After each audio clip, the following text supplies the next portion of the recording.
Fala, turminha! Vamos começar gravando agora. Ó. Já estava conversando com o pessoal aqui. Nossa aula hoje é XABCDE do trauma. Hoje é a parte 1. Então hoje a gente vai falar só sobre XAB. Vou detalhar bastante. Vamos falar bastante sobre o protocolo. E aí na próxima aula a gente faz o CDE, beleza? Então, o que eu estava falando com o pessoal agora há pouco foi sobre um caso específico do meu plantão de um politrauma que tinha TCE, tinha trauma torácico associado, trauma de osso longo, que a gente conseguiu conduzir bem. O desfecho foi legal. O paciente hoje está 100% ativo, trabalha em uma grande empresa dessas cervejarias, conseguiu voltar ao trabalho. Mas ele só conseguiu voltar ao trabalho porque toda a assistência que eu e a minha equipe demos no hospital naquele momento foi a melhor assistência possível dentro do XABCDE do trauma. Que tem essa ordem porque é o que mais mata. O que mais mata dentro do contexto de trauma é o X, inicialmente, depois o A, depois o B, que a gente vai falar aqui. Mas o meu intuito é que vocês saiam daqui hoje sabendo fazer todo esse X, A, B, C, D, E. Então, vamos começar o nosso slide já de cara com uma imagem extremamente importante. Por que o X, A, B, C, D, E? Pessoal que está online. Esse gráfico que está aí é um gráfico que o eixo X dele, que é o tempo após o trauma, diz as horas, a quantidade em horas após o evento. O evento foi na hora zero, né? E o eixo Y, na verdade isso é de um estudo, mas tem vários estudos que comprovam a mesma coisa. É o número de mortes. É o número de mortes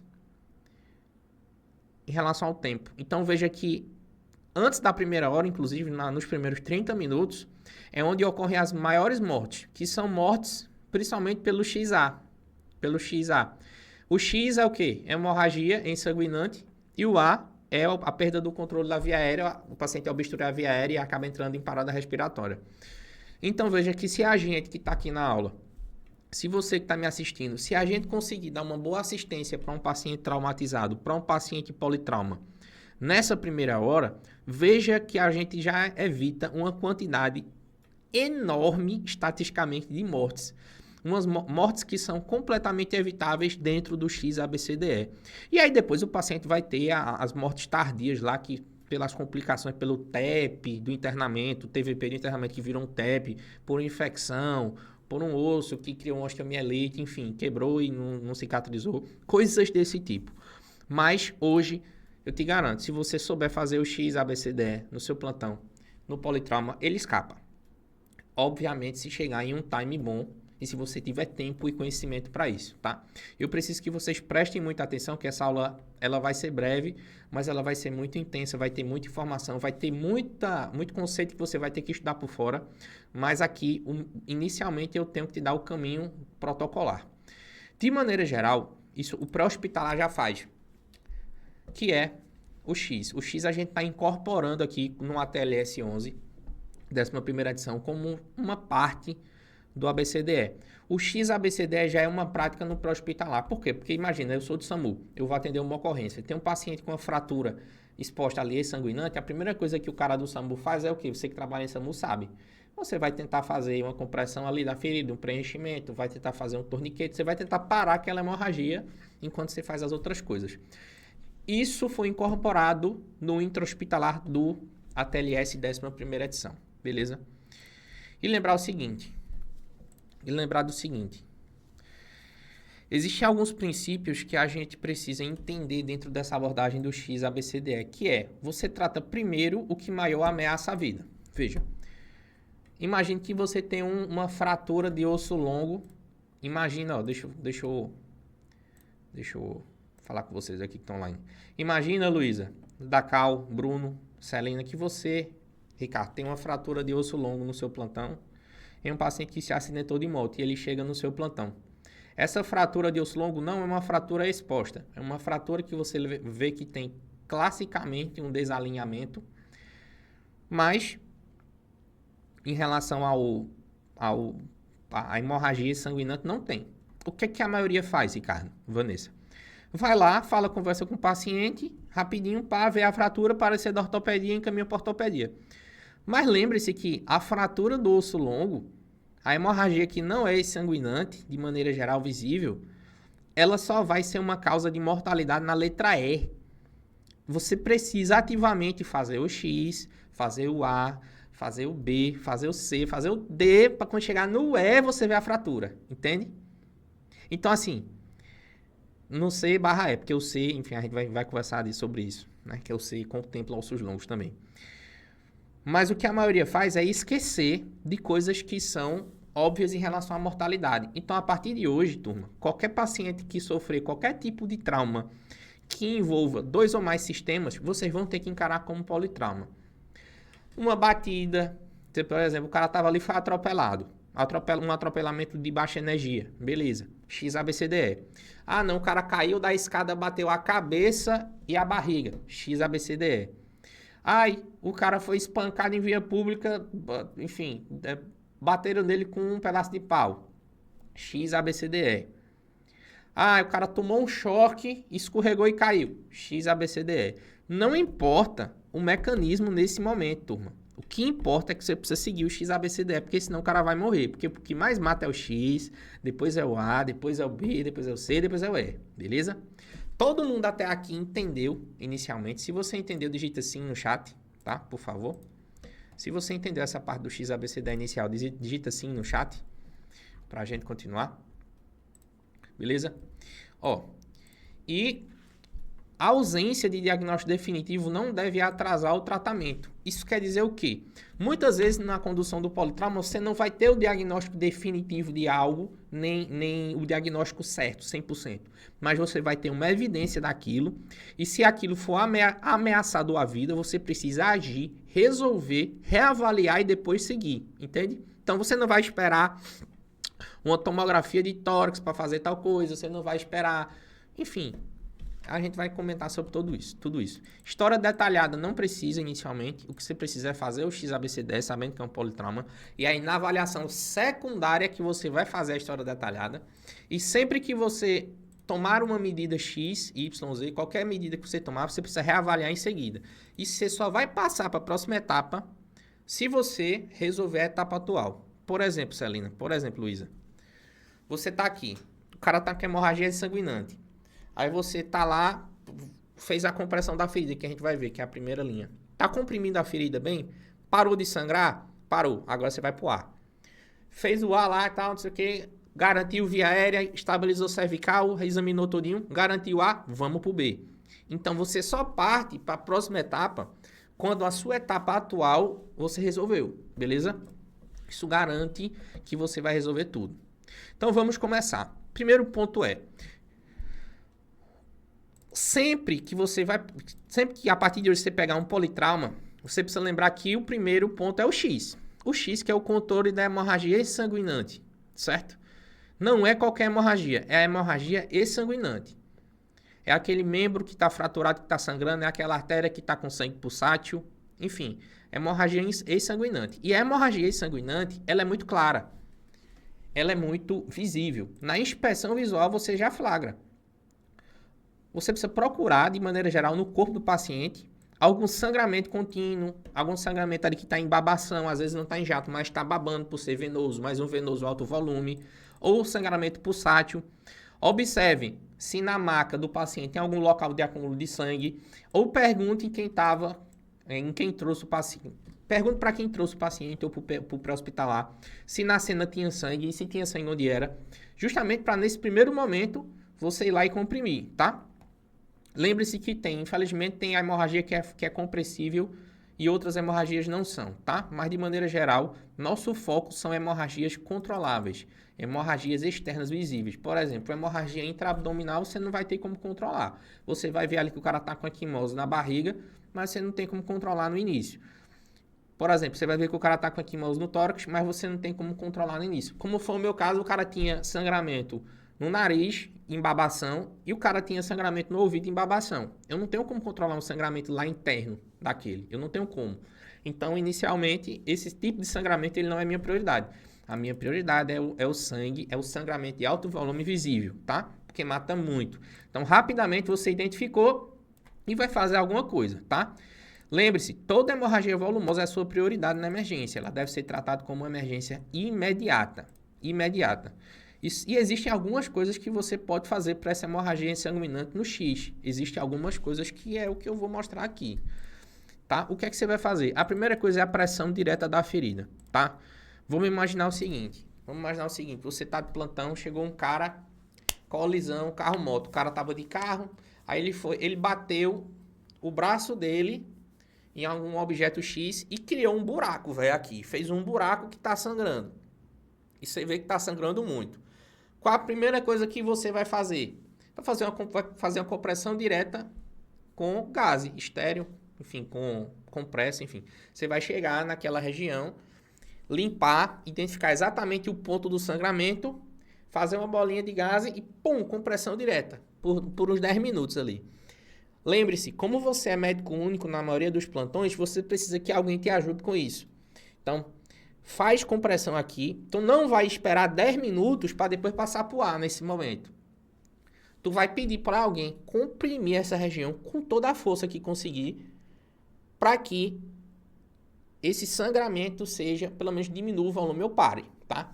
Na hora, nos primeiros segundos, turma, você já consegue flagrar se essa compressão direta da ferida está sendo eficaz. Essa compressão firme com gás ou compressa estéreo. Você tem que focar exatamente no ponto do sangramento, tá?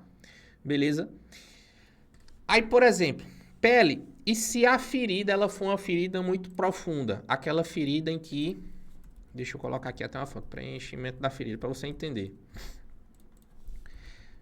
O preenchimento da ferida é uma coisa que você pode fazer caso a ferida seja muito funda e você não esteja conseguindo... Da ferida, trauma. E você não esteja conseguindo comprimir essa ferida só... Deixa eu botar aqui, ó. Ver se eu consigo uma...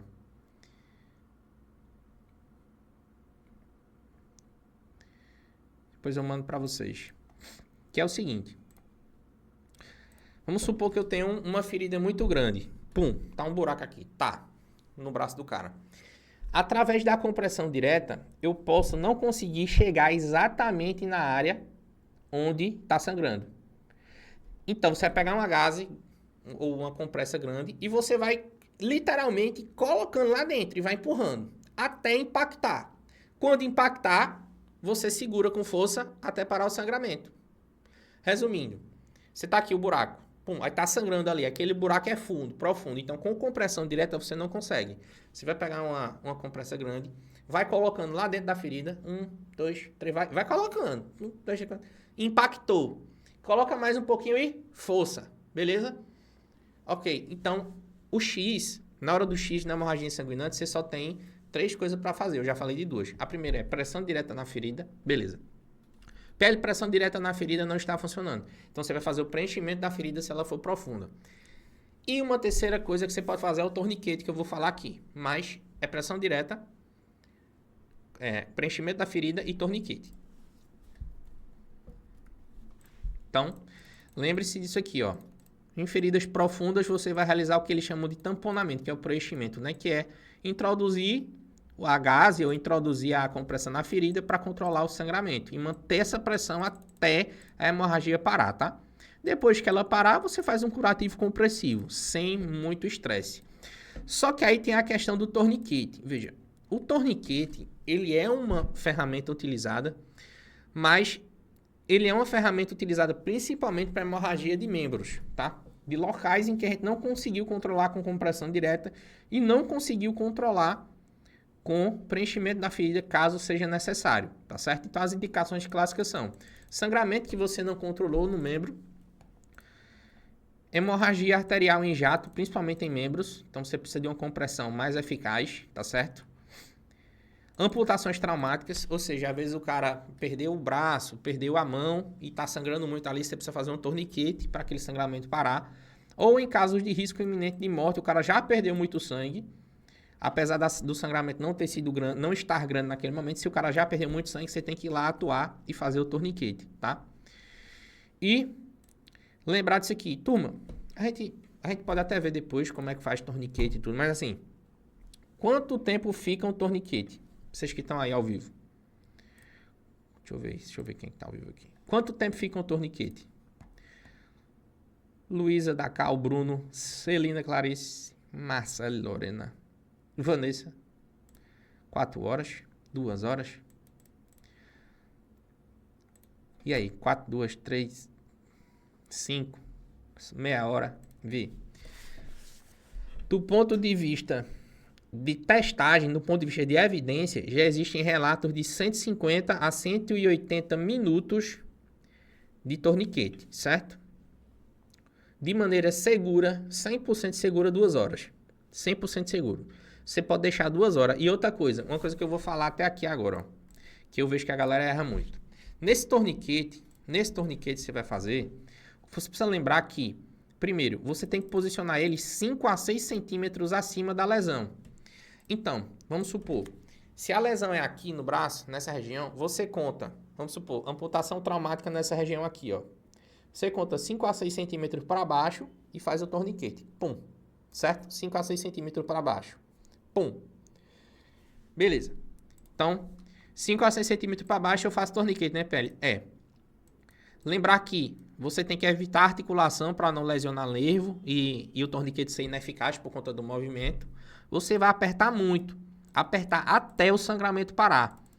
E se tiver doendo o torniquete, ai, tá doendo, pronto, é porque tá começando a funcionar, porque o torniquete dói. Ele tem que apertar, tem que fazer um arroxo grande. Se tá doendo o torniquete é porque tá funcionando, tá certo? PL, essa aplicação do torniquete fica quanto tempo? A gente já conversou, né? Lembrar disso. E lembrar que dor é esperado também. PL, fiz o primeiro torniquete e não deu jeito. Posso fazer outro? Pode. Você pode aplicar um segundo torniquete a alguns centímetros, uns 3, 4 centímetros para cima do primeiro, tá? Vou dar um exemplo. Vamos lá, olha para mim. Tô aqui, sangramento no punho aqui. 5 centímetros para cima, torniquete. Pum, apliquei. Ainda tá sangrando, melhorou, mas ainda tá sangrando. 5 centímetros, 4, 5 centímetros para cima, outro torniquete. Pum, 2 torniquetes, certo? Vamos supor, o sangramento é aqui, você vai botar um torniquete aqui, não funcionou, bota outro aqui embaixo, certo? Lembrar, turma, que é em caso de hemorragia sanguinante, tá? Até 2 horas, não tem problema, o cara não perde o membro, não tem isso de, ai, vai necrosar em 2 horas. Não necrosa, tá certo? Vai doer, incomodar pra cacete. Mas lembre-se, aqui é pra você salvar a vida do cara. Se é um sangramento que você tá vendo que vai dar merda, é melhor que ele perca a mão dele do que a vida.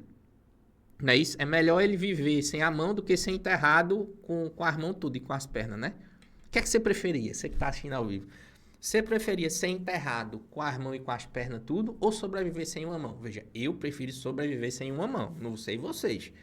Acredito que todo mundo queira sobreviver com uma mão do que ser enterrado com todos os membros intactos. Então a lógica é essa, né? Depois aí é um problema posterior. Por exemplo, chegou, você tá no transporte. Luiz, aí, ó, Celina. O cara tá sangrando pra caralho naquele membro ali. Você tá no torniquete. Você sabe que tá sangrando muito. Se você tirar o torniquete, o cara vai chocar. Você vai tirar o torniquete? Não tire. Ele vai perder a perna dele. É problema dele, infelizmente. Veja, quando eu tô falando é problema dele, não é sem empatia com o cara, não. É porque eu tô dizendo que o que você tá fazendo é um sacrifício em prol de um benefício. Você tá sacrificando um membro para salvar uma vida, que é a vida dele. E esse sacrifício vale.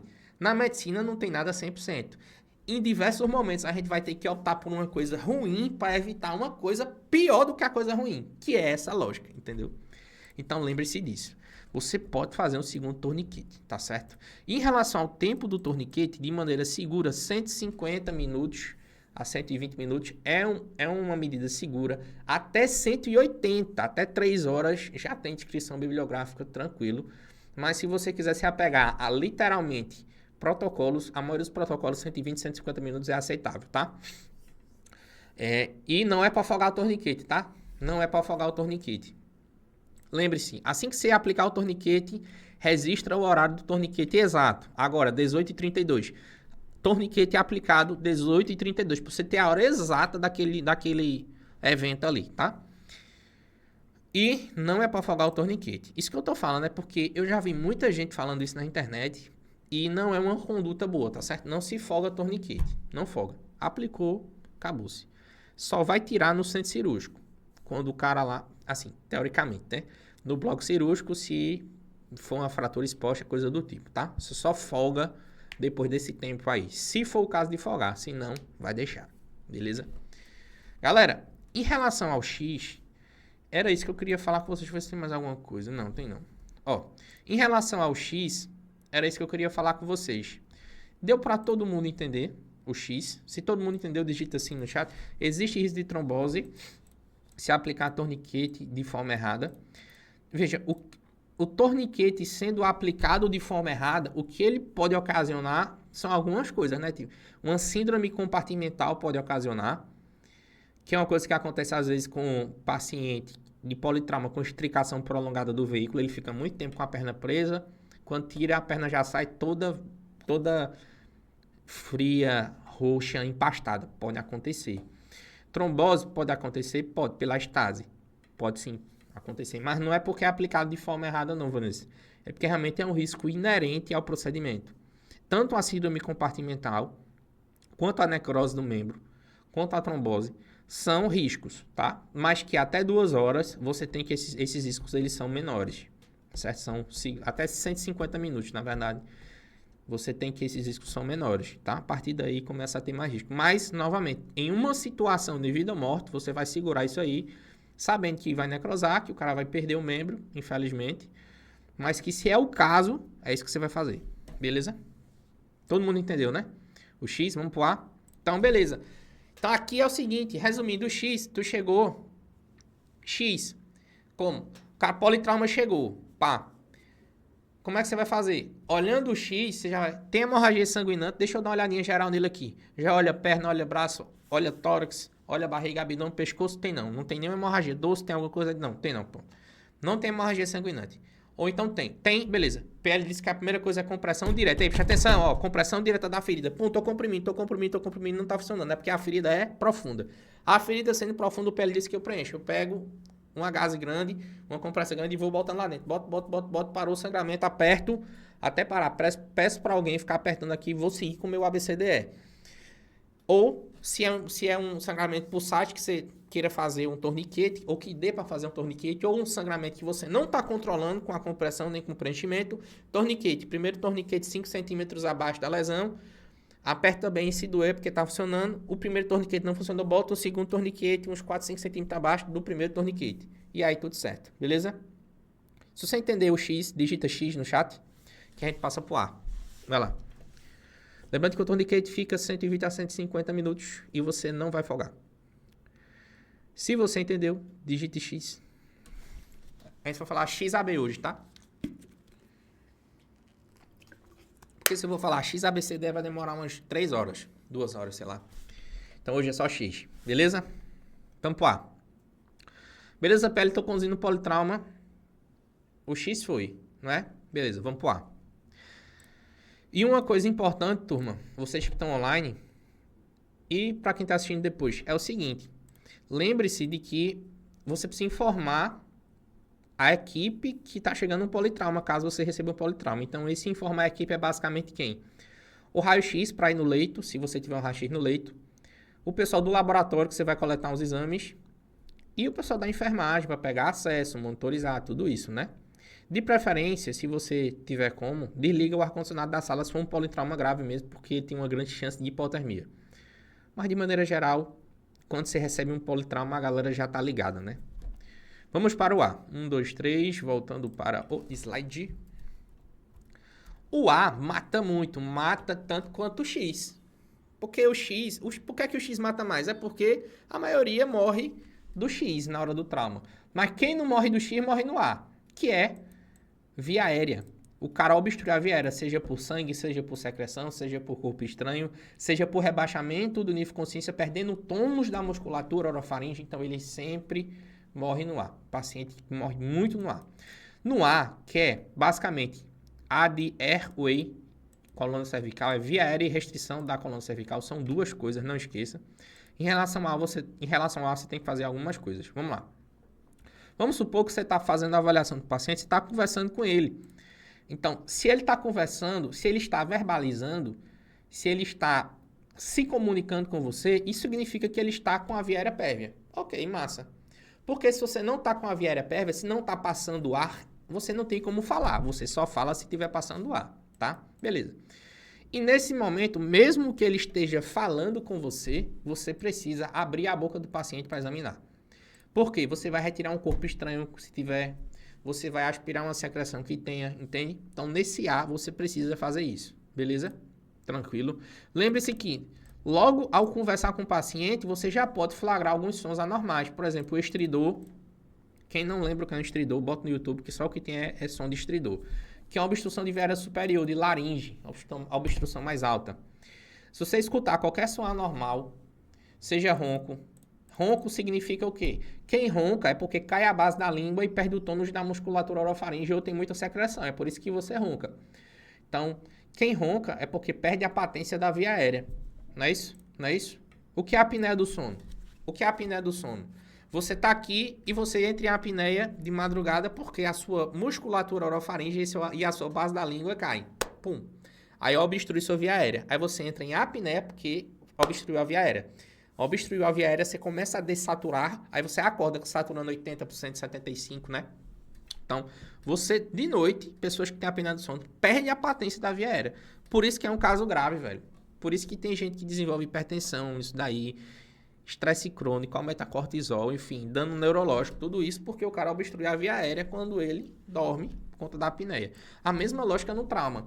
Se o cara perder a patência da via aérea, ele vai começar com o quê? Com ronco, com estridor. Pode ter até sibido se for uma obstrução mais baixa, mas se você tem qualquer sinal de obstrução, você precisa fazer algo, concorda? Sempre que você tem sinal de obstrução, você precisa fazer algo. Aí vamos lá. Deixa eu voltar aqui. Quem tá online aí? Se eu tenho um sinal de obstrução, Vanessa, tem duas Vanessa na sala, né? Vanessa, Luísa, Selena, Bruno, Clarice, Lorena, Marcele. Se eu tenho uma obstrução de via aérea, o que é que eu faço? Desobstruo, não é? Como é que eu desobstruo? No via aérea. Agora, eu tô aqui no ar. Já fiz o X e tô no ar. Flagrei o ronco. O cara tá com um bocado de ronco. Como é que eu desobstruo? Como é que eu desobstruo? Bora lá. Tá obstruído. Eu faço o quê? Passo pro B? Não. Eu flagrei uma alteração, eu tenho que resolver. Eu resolvo como? Tá lá no teu plantão. O cara tá... zoado assim, ó. Você, porra, essa porra dessa veia tá obstruída, velho. Você tem várias formas. Depende da causa, depende da causa, aspiração. Se não tiver alteração em região cervical, posso fazer manobras. Ou aspirar. Ó, aspiração é uma, Luísa. Boa. Você vai abrir a boca do paciente, né, Luísa? Você não tá examinando, né? Via aérea e coluna cervical. Você falou com ele, ele não respondeu. Tem som de obstrução, abra a boca. Pum! Deixa eu ver o que é que tem aqui. Tem corpo estranho? Não. Tem secreção ou sangue? Aspiro. Beleza. Aspirei, melhorou? Não, não melhorou. Vou ter que fazer outra coisa. Aí eu vou fazer manobra. Como a Salina falou. Que manobra eu faço? Eu faço chin lift ou faço jaw thrust? Lembrar que chin lift não se faz no trauma. Porque o chin lift é a extensão cervical, né? É a extensão cervical. O jaw thrust, que é a elevação do mento, você pegando aqui por trás, pum. Aí você consegue deslocar a base da língua pra frente, né? Vocês lembram do jaw thrust? Jaw, deixa eu botar uma foto aqui. Jaw thrust. Peraí. Só um segundo, tá, galerinha?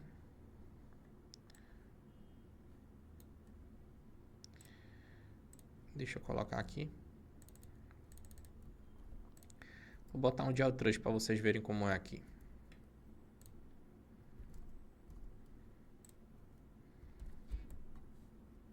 Aqui, ó. Vocês que estão online, como é que funciona um jaw thrust? Aqui, ó.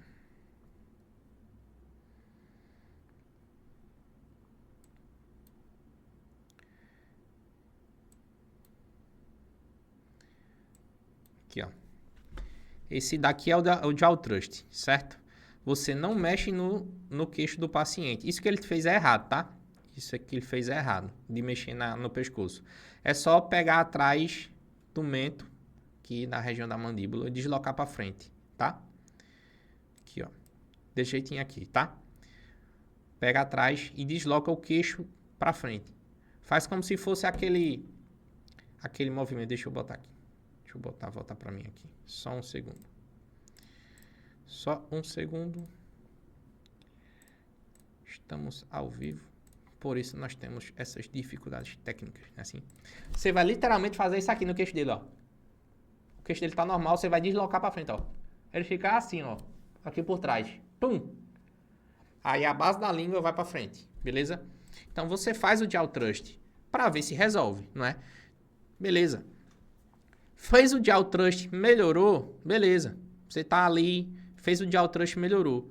Mas lembre-se, o Jaw Thrust ele é parcial, tá? Você não vai resolver o choque só com o Jaw Thrust, não. E aí, resolveu com o Jaw Thrust, você vai fazer o quê? Bota uma Guedel nele para entubar ele. Essa é a alternativa. Então, veja que dentro do ar é muito direto. Você tem que conversar com o paciente. Se ele conversa, está com a via aérea pérvia. Se ele não conversa, você precisa avaliar a via aérea dele para saber se tem sons e sinais de obstrução. Tem som e sinal de obstrução, você vai resolver. Se tem secreção ao corpo estranho, você aspira ou retira. Se tem sinal de obstrução, como ronco constridor, você tenta fazer o Jaw Thrust. Se melhorar com o Jaw Thrust, bota uma Guedel. Se botar uma Guedel, depois você entuba. Pronto. Tá resolvido o ar, certo? Existem algumas situações especiais, que a gente já falou, inclusive, queimadura de via aérea, queimadura facial. Quando você tem um paciente que já de cara tem uma queimadura facial, escarro carbonáceo, tá rouco, tá com angioedema, é um paciente que já de cara você precisa entubar ele, tá? Lembre-se disso. Por quê? Porque senão ele evolui muito rápido para angioedema e você não consegue mais entubar ele, tá? Principalmente se é um paciente que já tem alterações vocais, rouquidão, disfagia, disfonia, tá? Isso indica um comprometimento grave de laringe, beleza? PL, traumas faciais. Traumas faciais têm um altíssimo risco de obstrução pela patência da via aérea e também por secreções, tá? Lembre-se disso. E lembre-se também das lesões traqueais que você pode ter, enfisema subcutâneo, etc. A gente vai falar disso, tá? Mas lembre-se que você precisa dessa abordagem. Vou voltar já para cá. Mas no ar a gente já falou, né? Primeiro, a gente vai aspirar as secreções que tiverem, beleza? Vai fazer o Jaw Thrust, tá certo? E se o Jaw Thrust melhorar, você vai botar uma cânula orofaríngea, que é a Guedel, tá? Para manter a perviedade da via aérea. Lembrar que paciente que não tem reflexo de tosse, não tem reflexo de vômito, ele é um paciente que vai tolerar tranquilamente a Guedel. E se ele tolerar a cânula orofaríngea, que é a cânula de Guedel, ele vai tolerar uma intubação, beleza? PL, eu já vi que tem uma cânula nasofaríngea. Veja, cânula nasofaríngea, deixa eu colocar aqui para você, ó. A nasofaríngea, ela pode até ser inserida, ela é até interessante, mas assim, de maneira geral, se você bota uma nasofaríngea, você tem que ter certeza que não tem trauma facial. Porque se você colocar por exemplo, uma cânula nasofaríngea ou uma sonda nasointeral, uma sonda nasogástrica, em um paciente que tem aí, presta atenção, fratura de base de crânio, aquele dispositivo vai para dentro da cachola, né? Cânula nasofaríngea. Deixa eu botar aqui para vocês. Ó, que é essa cânulazinha aqui, ó. Beleza? Essa cânula dá para colocar? Dá. É barata, é simples, funciona. Mas, veja que se tiver fratura de base de crânio, ela vai lá para dentro. Ela vai lá para dentro da cavidade, beleza? Então, lembre-se disso. E a orofaríngea, que é a de Guedel, é uma cânula até melhor de ficar, tá? Que é uma cânula até melhor de ficar, porque na minha experiência, ela desobstrui mais do que a nasofaríngea, porque ela segura a base da língua, muito melhor do que uma orofaríngea, né? Desculpa, uma orofaríngea segura muito mais do que uma nasofaríngea, beleza? Então, lembrem-se disso, turma. Lembrem-se disso, tá? Beleza? Então, é via aérea e coluna cervical. Vamos voltar para a gente revisar rapidinho a via aérea. Então, tô aqui. Fiz o X, vou fazer o A. No A, eu tenho que avaliar a via aérea do paciente, a perviedade dela. Se ele fala, eu sei que a via aérea está pérvia. Ok. Vou só ver a saturação dele ali, ainda no ar. Ok. Vou passar, porque ele está respirando, está saturando bem. Então, vou passar. Mas se ele não está respirando bem, o que é que eu faço? Eu abro a boca dele, desobstruo ou aspirando secreção ou retirando corpo estranho, vejo se melhora. Se não melhorar, vejo se tem sinal de obstrução, faço o Jaw Thrust. Se melhorar, é porque estava obstruído. Coloco a cânula nasofaríngea, se não tem trauma de face, ou a orofaríngea, tá? Beleza, ele aguentou a cânula? Aguentou. Então, realmente, ele obstruiu a via aérea. É melhor você entubar. Aí você entuba e vida que segue, beleza? Se não, turma, se é um paciente que está com a via aérea pérvia, a única coisa que você precisa fazer nesse paciente com via aérea pérvia que está conversando com você é colocar oxigênio nele. Então, coloca uma máscara não reinalante 15 litros nele e ver a saturação de O2 dele, tá? Resumindo, se ele está conversando com você Se ele está verbalizando, é um politrauma aqui no ar, ele está conversando, está verbalizando, se avaliou a via aérea dele, não tem sangue, não tem secreção, coloca a saturação nele lá, o oxímetro, e coloca o oxigênio, máscara não renalante 15 litros. E vai pro B, depois de você ver a cervical, óbvio, mas depois vai pro B, beleza? Vamos voltar para o A. Ainda, nessa historinha do A, você precisa ver... Você precisa avaliar a cervical do paciente. Como é que você faz? Se ele tiver com colar cervical, você precisa analisar a cervical dele para avaliar algumas coisas. Para avaliar o quê? Você precisa avaliar se tem, basicamente, alguma crepitação aqui que sugira um enfisema subcutâneo, beleza? Que é aquele famoso aspecto de plástico bolha. Você pega aqui e faz... Alguém já palpou? O enfisema subcutâneo é bem interessante, né? Assim, interessante pra gente, né? Que é médico, pro paciente é horrível, né? Porque você vai pegando aqui, você vai sentindo que tem ar embaixo da pele. Então, nesse quesito da cervical, se o cara tá com colar, você pede para alguém estabilizar a cabeça dele. Você vai abrir a parte frontal do colar e vai ver 3 coisas. Você vai ver se tem crepitação. Você vai ver se tem, na verdade, 4 coisas. Você vai ver se tem equimose e lesões. Você vai ver se tem turgência jugular. E você vai ver se tem desvio de traqueia. Nesse momento, por que é importante ver se tem turgência jugular e desvio de traqueia? Porque tem algumas causas de instabilidade que acabam que se você já flagrar na cervical que tem desvio de traqueia ou que tem turgência jugular, vai te ajudar. Principalmente pneumotórax hipertensivo e tamponamento cardíaco, que a gente vai falar. Mas, de maneira geral, é isso. Então, o que é o cervical? Tá aqui com colar. Pede para alguém estabilizar, abre o colar, palpa para ver se tem crepitação, olha para ver se tem equimose, olha para ver se tem desvio de traqueia e turgência jugular. É basicamente isso, tá? Não tem muito o que fazer, não. O cervical é mais tranquilo, mas tem que fazer, tá? Tem que fazer, beleza? Aqui a gente já falou dessas manobras. Lembrar de colocar oxigênio 15 litros para todo mundo, porque sua meta de saturação é maior ou igual a 94%, tá? Lembrar disso. E lógico que, se o paciente não tem condições de verbalizar, não protege via aérea, está acumulando secreção na via aérea, está acumulando sangue, não consegue deglutir, não tosse, não cospe, não fala, está rebaixado, não se comunica com você, está fazendo hipoxemia, você acha que ele tem o risco de aspiração ali, você está aspirando muita secreção, ou foi um trauma grave com insuficiência respiratória, Glasgow baixo, entubar o paciente. Não tem muito o que fazer, tá? Você precisa entubar ele no A, beleza? Então, você pode entubar o paciente no A, no B, no C, no D, mas aqui você vai entubar se ele estiver desaturando muito com a obstrução da via aérea sendo a causa, tá? Beleza? Existem várias indicações de intubação. Aqui é se for a obstrução a causa, beleza? Mas, por exemplo, você fez todo o A aqui. Você fez todo o A. Deixa eu botar pra cá. Aqui já vai considerações. Ah, beleza. Vamos supor, Luísa, Vanessa que tá aí, ó, Celina, você fez todo o A. Colocou oxigênio no cara, tá monitorizando a saturação, ele tá conversando com você, normal. Você já abriu a boca dele, aspirou as secreções. Além de ter aspirado as secreções, você viu se tem corpo estranho? Não tem. Você examinou o pescoço, pediu para alguém estabilizar, abriu o colar. Quando você abrir o colar, você vai ver se tem desvio de traqueia, turgência jugular, equimose, ou você vai palpar para ver se tem crepitação, não tem. Mas ele está desaturando ainda e cansado. Porém, lembre-se que se ele está desaturando e cansado, mas a sua via aérea está pérvia, a via aérea do paciente está pérvia, então o problema não é no A. O problema vai ser no B, vai ser no C, vai ser no D, entendeu? Você vai procurando ali. Se ele está com a via aérea pérvia, conversando, falando, engolindo, tossindo, se comunicando ali, tá cansado, mesmo no oxigênio, então o problema dele não vai ser no A, vai ser no B, tá certo? Então, nesse caso, você não vai entubar ele no A, beleza? Você só vai entubar ele no A se ele tiver obstrução, se tiver perda de patência de via aérea, beleza? Lembrar disso daí que é conceitualmente importante, ok?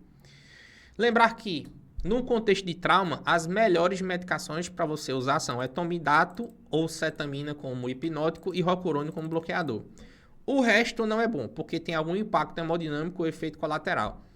Porque, por exemplo, propofol, midazolam, fentanil, são medicações que causam alterações hemodinâmicas. E succinilcolina em um contexto de trauma não é bom. Porque o paciente politrauma, ele tem um pool de potássio diferente. Principalmente se for queimado. Tiver caso de estricação prolongada, rabdomiólise, síndrome compartimental. Enfim, ele tem um pool de potássio diferente. E a succinilcolina pode não ser tão boa nesse sentido. Então, evita. As melhores medicações para o trauma, para intubação, é tomidate, cetamina e rocurone na emergência. Só tem essas 3 de maneira geral. Então, utilize uma das 3. Na verdade, uma das 3 não, né? Utilize etamina e ou cetamina com rocurone. Rocurone é obrigatório. O bloqueio é teoricamente obrigatório. Lógico que a gente vai entrar na intubação, aí já é outra história. PL. Tô no contexto de trauma. Vou entubar o cara no ar. Quantas vezes eu posso tentar entubar o cara? No máximo 3 vezes. No máximo 3 vezes. E lembrar de você ventilar entre as tentativas, tá? E lembre-se de que a intubação do trauma é uma intubação muito mais difícil do que uma intubação comum. Então você sempre tem que ter um bugie, deixa uma máscara laríngea do lado, deixa o material de crico do lado, tá? Não vai ficar insistindo nas tentativas sem ventilar o cara, porque isso vai piorar muito o prognóstico, beleza? Lembrar disso. Chegou numa situação, não entubou, não ventilou, não passou máscara laríngea, não fez nada, vai ter que fazer o quê? Crico cirúrgica, a famosa crico, que é uma viária cirúrgica, tá? Quando você não tem mais nada o que fazer ou numa situação em que você está contraindicado você entubar o paciente. Por exemplo, um trauma facial grave. O trauma facial foi tão grande que os ossos da boca todos se despedaçaram. Você tem uma deformidade de língua, de dentes, de bochecha, de úvula, de palato duro, mole. Então, isso te impossibilita de fazer uma laringoscopia. Nesse sentido, você pode ir direto para uma crico. Não tem problema, tá? Nesse sentido, você pode ir direto para uma crico, tá certo? Anatomia comprometida. Ou você vai para uma crico se a sua falha da intubação for por mais de 3 vezes. Aí, você vai para crico, beleza? Crico cirúrgica. Bisturi, bugie e tubo 6, como a gente já falou em aulas da nossa comunidade.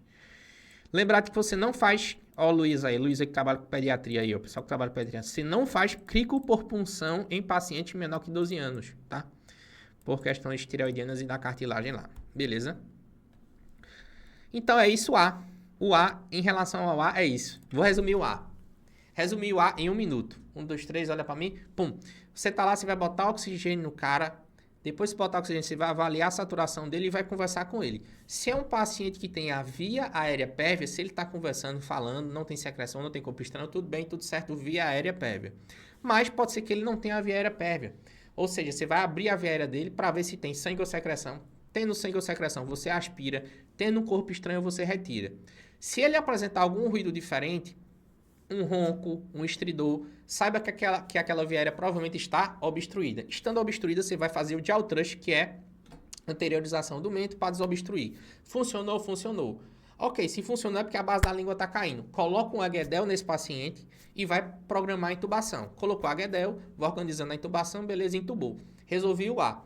Está intubado, você ausculta direitinho, pá, fixa o tubo, 100% de oxigênio, vai ver o cervical, que é no A, né? A, via aérea e coluna cervical. Vendo a cervical, pede para alguém estabilizar a cervical, abre o colar cervical. Abrindo o colar cervical, você vai examinar para ver se tem crepitação, pegando aqui, que sugira pneumotórax, lesão de árvore traqueobrônquica, enfim. Se tem crepitações de enfisema subcutâneo, se tem equimose, alguma pancada na região, e aí pode ser que tenha TRM, né? Trauma raquimedular, desvio de traqueia, sugerindo posteriormente nos próximos exames do B e do C, um pneumotórax hipertensivo ou um tamponamento cardíaco, e observa a turgência jugular. Acabou-se. Esse é o A. O A é isso, certo? Se você entender o A, digita a letra A no chat para a gente falar do B, e do B a gente encerra a aula. Para na próxima semana falar do C, falar do D e falar do E. Se você entender o A, digite a letra A no chat. Deixa eu ver... Uma dúvida, se a saturação de oxigênio já estiver acima de 90%, a máscara não renalante é necessária ainda? Sim. Ou é protocolar? É necessária. É necessária. Por que é necessária, Celina? Porque o politrauma ele é imprevisível. A máscara não renalante 15 litros, ela fica até você acabar o XABCDE. Beleza? Porque você pode ter que entubar o cara no X, no A, no B, no C, no D, enfim, qualquer etapa daquela. Então, até você acabar a sua avaliação primária, você mantém a máscara. Depois você tira. Existem mais outros motivos para isso. N outros motivos, eu posso dar vários. Outro motivo, se o cara se expôs a incêndio. Foi um politrauma com incêndio no local, com explosão, com fogo, que às vezes acontece. O cara pode ter inalado monóxido de carbono se liga a hemoglobina, vira carboxiemoglobina. E qual é o antídoto da carboxiemoglobina? Oxigênio 100%. Por pelo menos 1 a 2 horas. Então, até mesmo se ele tivesse exposto a incêndio, você, empiricamente, sem nem saber o que você está fazendo, você vai colocar o oxigênio 100%, porque se ele tiver inalado CO, monóxido, né, você vai resolver o problema dele só por isso, entendeu? Só por ter ofertado oxigênio. Existem outras situações. Se você for entubar, o cara já vai estar pré-oxigenado, que você já vai ter colocado basicamente a máscara nele. Então, assim, existem várias vantagens de você sempre colocar oxigênio. Outra coisa, até numa PCR, se o cara estiver perto de parar, ele demora alguns segundos a mais se ele já estiver bem oxigenado. Coisas do tipo. Beleza? Então, sempre é protocolar. Máscara não renalante e avaliar a saturação no ar, na hora, assim, ó. Pum. Já começa. Você vai avaliando o ar e já coloca no renalante. Beleza? Se você entendeu, pessoal que está online, se você entendeu, digite letrar no chat. Luísa já digitou. Celina já digitou. Digita aí, meu povo. Clarice, Lorena, Dacal, Marcele, Vanessa. Para a gente ir pro B. E a gente vai pro B e finalizar a aula. Então, fizemos o X, fizemos o A, vamos fazer o B. Vê que a gente tá passando. E a gente só passa para a próxima etapa quando a gente concluir a atual, né? Beleza? Como é o B? O B nada mais é, turma, do que breathing, respiração, né? Respiração e ventilação. Todo exame físico como é? Inspeção, percussão, palpação e ausculta. Aqui não vai ser diferente. Então, a gente vai fazer a inspeção do tórax, a palpação do tórax, a percussão do tórax e a ausculta do tórax, né? Pulmão e coração. É basicamente isso, turma. Não tem muito o que fazer, não. Agora, no meio desse exame físico, você vai encontrar alterações que vão precisar de intervenções. Beleza? Ok. Então, nesse sentido, primeiro você vai inspecionar o tórax. Você precisa rasgar a roupa do paciente e expor todo o tórax dele. Por quê? Primeiro, você vai ver se a expansão dele está simétrica ou assimétrica. Se tiver assimétrica, se tiver um lado que está expandindo muito mais do que o outro, o lado que não expande provavelmente é ao lado de um hemotórax grande, ou de um pneumotórax grande, ou de um tórax instável. Fratura de 2, 3 ou mais arcos costais, tá? Primeira coisa, é olhar. Você não tem muito o que fazer, não. Você vai olhar. Você vai olhar se tem essa expansão simétrica. Você vai olhar se tem equimose, né? Fratura, enfim. Vai olhar se tem visualmente uma pancada. Se ele está usando musculatura acessória para respirar. Se ele está respirando com esforço, tá? Então, isso visualmente você já identifica. Tiragem intercostal, tiragem subcostal, retração de fúcula, são sinais de esforço respiratório do tórax, tá? Olha se tem alguma ferida exposta, algum buraco, alguma coisa. Às vezes o paciente tem um pneumotórax aberto, né, da pancada. Você já vai tentar resolver ali. E ver se ele tem dispneia. Óbvio que eu botei saturação periférica de oxigênio, porque se você não avaliou isso no ar, aqui precisa botar. Certo? Mas o certo é colocar o dedinho da saturação no ar. E se você não colocou oxigênio, aqui você coloca, tá? Se você esqueceu, beleza? Beleza, fiz a inspeção PL. O que é que eu faço agora? Aí você vai fazer palpação e percussão, tá? Você vai palpar todos os arcos costais de maneira geral para ver se você acha enfisema subcutâneo e fratura, tá certo? Beleza? Então, se tem algum local dolorido, pode ser que aqui naquela região tenha uma fratura, mas se não tem instabilidade na fratura, se não tem dispneia, tudo certo. Outra coisa, se você palpando aqui o tórax dele, se você achar crepitação, você já se liga. A mesma crepitação que tem aqui, pode ter no tórax também, se estender, né? Se tiver crepitação, você já se liga. Crepitação é sinal de pneumotórax ou lesão de traqueia, lesão de árvore traqueobrônquica, tá? Então não tem muito o que fazer. Já se liga porque pode ser que você precise drenar o paciente, fazer drenagem, punção, enfim. Disjunto de traqueia, você já olhou, né? Vou lembrar que disjunto de traqueia é um sinal tardio de pneumotórax hipertensivo. Quando o cara vai ter o disjunto de traqueia, já é porque o negócio tá trash. Lembrar de você, avaliando essa palpação e essa percussão, se você tem timpanismo no tórax, timpanismo é ar. Se você tem um timpanismo muito grande de um lado e não tem de outro, provavelmente o lado do timpanismo tem um pneumotórax. E a maciçez, que é aquele som mais maciço, mais gordo, mais cheio, é o som de coisas densas, é um som de líquido. Se você tem um tórax completamente maciço na percussão e o outro normal, você tem provavelmente um hemotórax, que são duas causas de instabilidade no paciente torácico. Então é basicamente inspeção, você vai olhar, palpação, percussão e ausculta, não é? A ausculta, você vai atrás de um murmúrio vesicular igual dos dois lados. Beleza? Você vai ver se está simétrico. Você vai comparar um lado com o outro, base com base, ápice com ápice, não é assim? Então, se está diminuído em algum dos dois lados ou abolido em base ou em ápice, tanto faz, você sugere o quê? Pneumo ou hemotórax. Aí vai depender do contexto.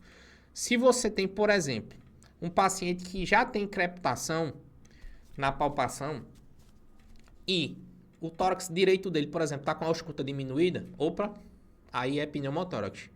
Mas se você não tem desvio de traqueia, não tem turgência jugular, não tem dispneia, e no tórax à direita você tem uma diminuição do murmúrio, pode ser um hemotórax, tá certo? Pode ser.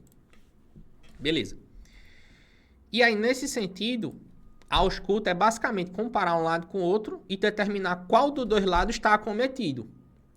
E interpretar isso no meio da análise do paciente. Lembrar que não é só a ausculta respiratória, você precisa da ausculta cardíaca.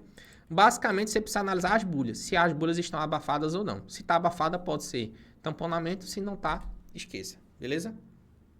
Lembrar da tríade de Beck, né? Com turgência jugular e hipotensão. Uma coisa importante é que, dependendo do ambiente, essa ausculta vai ser prejudicada por conta do barulho. Então, lembre-se de que, às vezes, você pode pedir para o pessoal fazer um silenciozinho para você auscultar melhor, tá? E aí, nesse quesito, turma, vamos lá. Então, o exame do tórax é basicamente inspeção, palpação, percussão e ausculta. Na inspeção, eu vou ver se o cara tem simétrico, movimento simétrico ou não. Se está assimétrico, qual o lado que está expandindo, qual que não está expandindo. O lado que não expande, geralmente, é o lado doente. Se tem alguma ferida, por exemplo, se eu estou vendo que tem uma equimose gigante aqui, porra, chance grande de ter um hemotórax da pancada, uma contusão pulmonar, um pneumotórax na esquerda, tá? E, visualmente, se você tem alguma instabilidade do tórax, né? O cara respira, o tórax sobe e desce, aquele movimento paradoxal. Quando ele expande o tórax, a parte do tórax entra, né? Quando ele solta, o tórax sai, que é o tórax instável, beleza? Então, basicamente isso. E aí, dentro dessa perspectiva, você pode encontrar alguns achados. Por exemplo, pneumotórax hipertensivo. Ele se caracteriza pelo quê? Instabilidade hemodinâmica, basicamente. Paciente cansado de saturando e ausculta alterada. Geralmente, um murmúrio diminuído de um lado, tá? Então, você tem um paciente com dispneia intensa, desconforto respiratório naquela região, murmúrio basicamente abolido do lado do pneumotórax. E quando vem ter desvio de traqueia e turgência jugular, desvio de traqueia para o lado oposto ao pneumotórax, né? Porque é o ar empurra para o outro lado. Então, isso é um sinal tardio. Tem que... Eita, aqui foi 2 vezes, né? Deixa eu ajeitar isso aqui. Tem que drenar esse pneumotórax, tem que fazer uma punção descompressiva, beleza? Lembre-se disso. Ok. O diagnóstico é clínico, tá? Então, vamos lá. Você só vai fazer a punção desse pneumotórax agora se ele for hipertensivo, se ele estiver causando repercussão. Se ele não estiver causando repercussão, você não precisa drenar ele agora, tá certo? Você pode passar por C.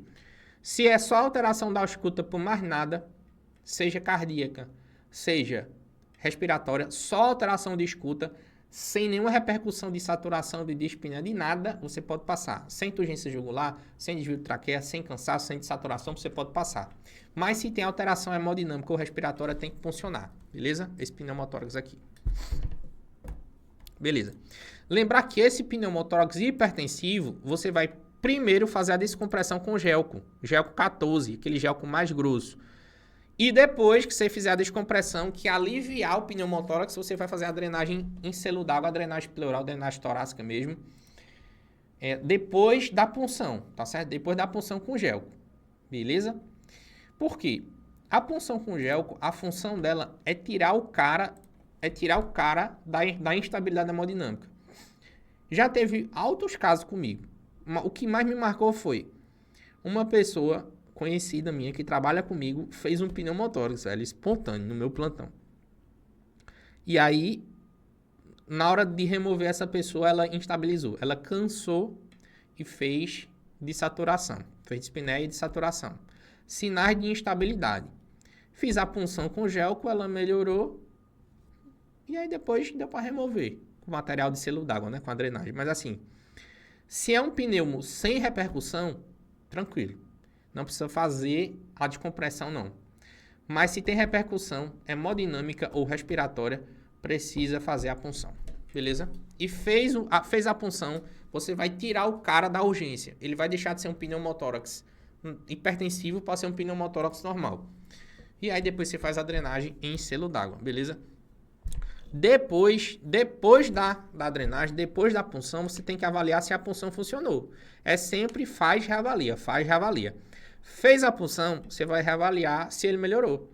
Se melhorou do cansaço, se melhorou da saturação, beleza? Tranquilo, a resposta é clínica depois do procedimento. Se era a saturação que estava baixa, como é que está a saturação depois da punção? Se era a frequência respiratória quando o espinéia que estava intenso, como é que está após a punção? Tudo isso. E aí depois você vai fazer a drenagem em selo d'água. Mas aqui a função maior dessa punçãozinha é tirar o cara da urgência, beleza? Tirar a pessoa da urgência. Depois você faz a drenagem em selo d'água, que é a drenagem padrão. PL. E o pneumotórax aberto? Você vai fazer, ó, vou botar aqui, curativo de 3 pontas. Por quê? O pneumotórax aberto, turma, é aquele pneumotórax em que você tem uma cavidade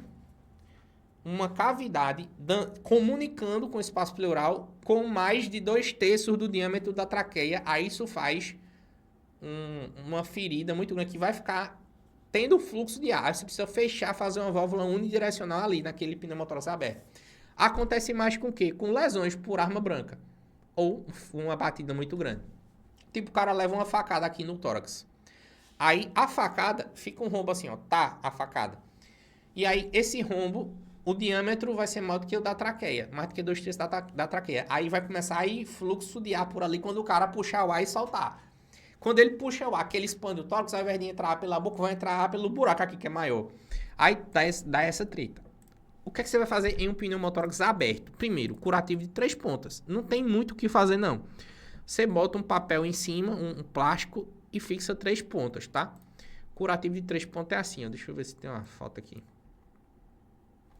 Ó. Aqui dá pra ver, né? É basicamente isso. A ferida tá aqui, ó. Você cobre a ferida com plástico, fixa 3 pontas, deixa a 4ª ponta aberta. Que nem ele fez aqui, ó, nesse paciente, nessa simulação, ó. A ferida tava aqui, aí ele botou um plástico aqui em cima, um papel, enfim, fixou 1, 2, 3 pontas. A 4ª deixou aberta. Esse curativo de 3 pontas a gente faz em caso dessa ferida aberta aí, tá? Esse pneumotórax aberto, beleza? E aí depois, em um segundo momento, em outro local, ou seja, no 5º espaço intercostal, linha axilar média, que é o local do dreno em selo d'água, você vai drenar esse paciente.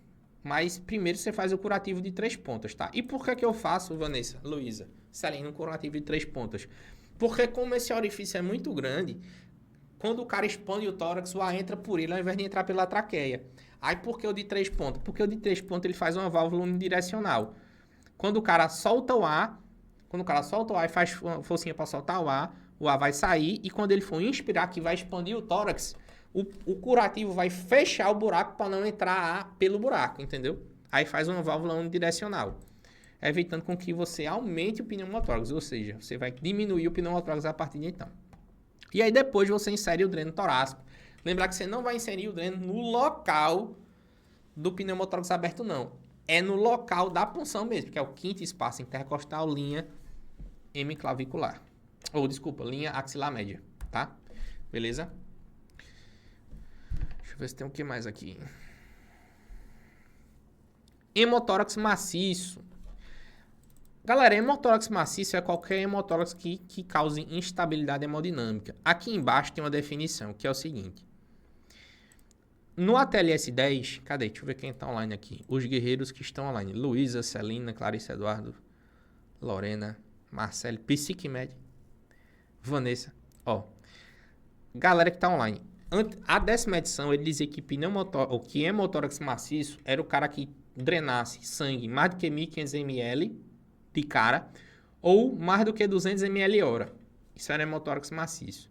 Mas tu entende, Luísa, Celina, Bruna, tu entende que 1.500 ml de sangue para uma pessoa de 140 quilos é diferente de 1.500 ml de sangue para uma pessoa de 100, que é diferente para uma pessoa de 70, que é diferente para uma pessoa de 50, são pessoas diferentes.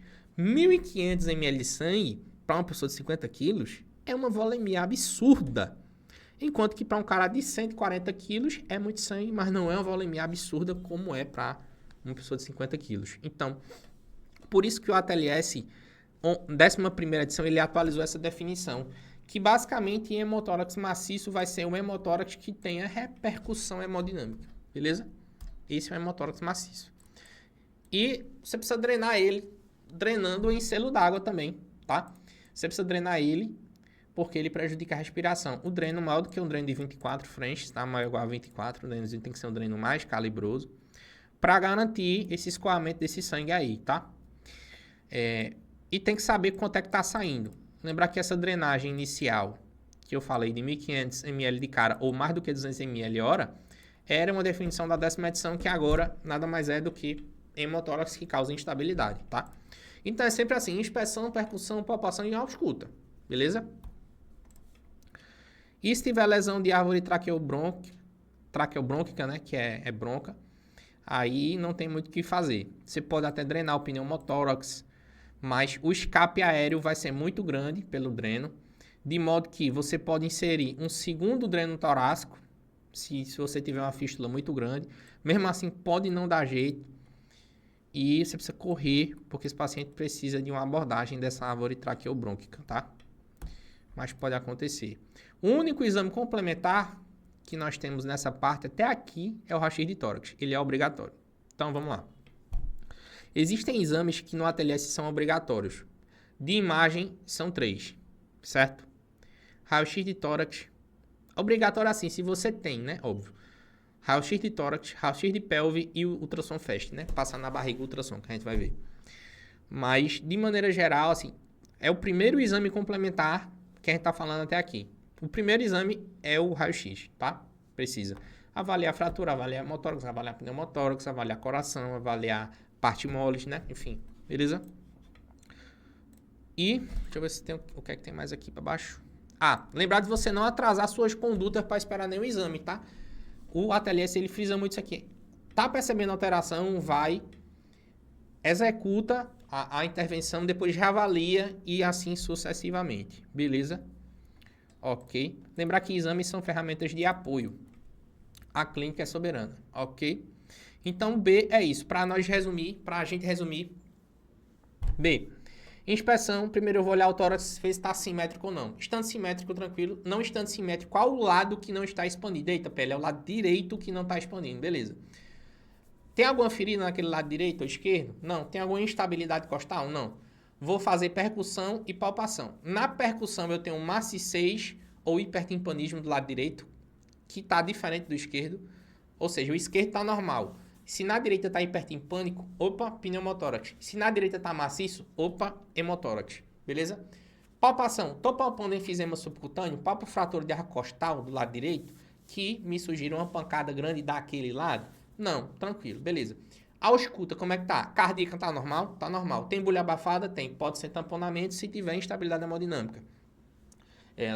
Turgência jugular, hipotensão, coisas do tipo. Na ausculta, tá normal dos dois lados? Tá normal, beleza. Tá diminuído do lado direito? Tá diminuído do lado direito, beleza. Mas tem algum sinal de instabilidade? Tem. Eu tenho a ausculta diminuída do lado direito com um sinal de instabilidade que pode ser falta de ar, cansaço, uso de musculatura acessória, frequência respiratória alta, dispneia com dessaturação junto, saturação periférica mais baixa. Tudo isso sinal de instabilidade. Veja que eu nem falei da PA ainda. Turgência jugular, traqueia, coisas do tipo. E aí tenho isso? Tenho que drenar. Beleza. Drenou, provavelmente era um pneumotórax. Ou você, às vezes, tem um achado de um hemotórax ali, que você acha que é um pneu, mas era um hemo. Quando você drenou, saiu. Acontece. Lembrar que pneumotórax aberto é curativo de 3 pontas. Bota um papel em cima, um papel quadrado em cima, quadrangular. Fixa 3 pontas, deixa a 4ª ponta sem fixação para fazer uma válvula unidirecional. E aí depois você faz a drenagem em selo d'água. E é isso.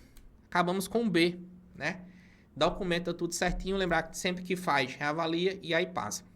A próxima, sim, e pede o raio-x de tórax. Aí a próxima seria o quê? CDE, que a gente vai ver próxima aula, beleza? CDE. Se você entendeu direitinho, digita letra B para eu saber que você entendeu. E se você tem alguma dúvida, digita no chat aí. Deu para entender certinho o XAB até aqui? Lembrar, turma, que esse slide aqui, ele é mais florido. Mas a gente vai fazer um protocolo. Eu estou fazendo um protocolo para algumas instituições desse protocolo de trauma. Aí assim que ficar pronto, eu vou mandar fazer um PDFzinho, vou mandar para vocês, tá? Pra gente utilizar. Tranquilo? Beleza? Próxima semana vai ser o CDE. Beleza? CDE. Então a gente fazendo o XABCDE, a gente fica munido aí de muita coisa, beleza? Então hoje a gente já aprendeu o X, que é hemorragia insanguinante, controle da hemorragia insanguinante. A gente já aprendeu o A, que é via aérea e coluna cervical, avaliar e intervir. E a gente avaliou o B, que é respiração, né? Ventilação. E avaliou inspeção, percussão, palpação e ausculta. E dentro de cada alteração dessa, a gente fazendo intervenções. Beleza? Tranquilidade. Muito obrigado pela atenção de vocês, os guerreiros, até aqui, né? 7h20 já. Né? A gente começou a aula de 18 horas, já são 7h20. Beleza? Agradeço as presenças de vocês aqui, as mensagens, as colaborações, o tempo de vocês, né? E eu vou mandar esse material para vocês depois, tá? Não se preocupem. Para quem não assistiu, eu vou tentar colocar essa aula no YouTube hoje também. E enviar o slide também para quem quiser. Tem que falar comigo que eu envio o slide, tá? Para quem é assinante do curso, lembrar que a gente vai botar essa aula lá. E lembre-se que quem é assinante do curso, lá tem absolutamente tudo que você precisa para dar plantão em relação a esses procedimentos. Como drenar um pneu motóris, como fazer uma CRI, como inserir uma GEDEL, como entubar, tudo isso. Essas ferramentas auxiliares. Então, toda dúvida que vocês tiverem nas aulas, quem for assinante, chega lá, entra no aplicativo, acessa, assiste a aula que está em dúvida. Sempre é interessante você fazer essa correlação de assuntos, tá? Porque, veja, eu não detalhei muita coisa aqui não em relação aos procedimentos. E veja que a gente demorou mais do que 1 hora nessa aula. Então, realmente, muita coisa eu não consigo falar aqui. Eu tenho que deixar de lado para a gente cumprir nosso objetivo, que é o XABCDE. Mas se você tem essa necessidade, é importante que você vá atrás de supri-la. Ok. Uma boa noite a todos, boa Semana Santa, se cuidem, próxima semana novamente estaremos ao vivo, mandarei o link para vocês, a gravação ficará disponível na KiwiFi e ficará disponível no YouTube também essa semana e a próxima como um brinde para as pessoas do YouTube também, porque é um tema muito importante, beleza? Um beijo no coração de todos, tamo junto, se cuidem.